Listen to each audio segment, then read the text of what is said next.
digital electronics. Here we will be talking about what digital circuits are. And these digital circuits are very much different from our analog. Now if you need to get an idea as to what analog quantities are and what digital quantities are, let me give you a simple analogy.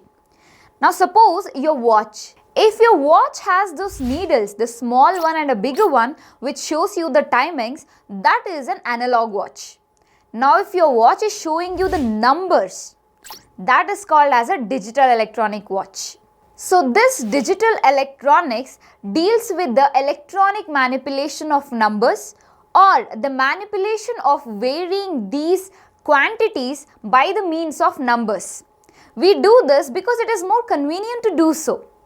So now let me tell you the difference between analog and digital so that you will understand as to why we are manipulating the numbers. Suppose this is our analog wave and this is our digital wave. What difference do you see? Which looks more clean to you? Obviously this is the digital wave.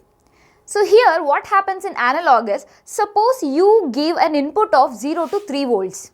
So there is a lot of variation in the input over there.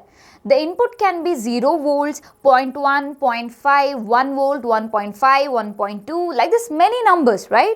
But in digital part, any numbers which come below 1.5 is considered as 0. That is low. 0 doesn't mean you will be giving a value 0. Here digital electronics deals with two basic numbers, that is 0 and 1. That is called as the binary digits. So here 0 means low or false and 1 means high or true. So this is something you need to remember throughout this session.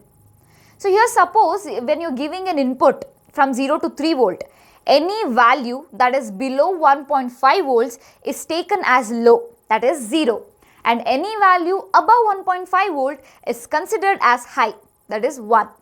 So basically digital electronics will only deal with two states, on state that is 1 or off state that is 0.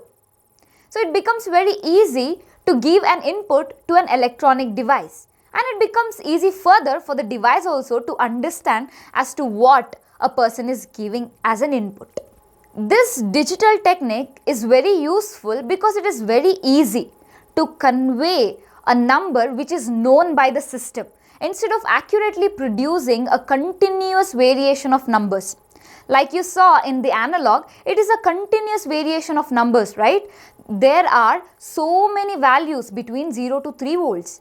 But when we take into consideration the digital part, we will only have two basic quantities, 0 or 1. So it becomes very easy, be it for the user or for the system.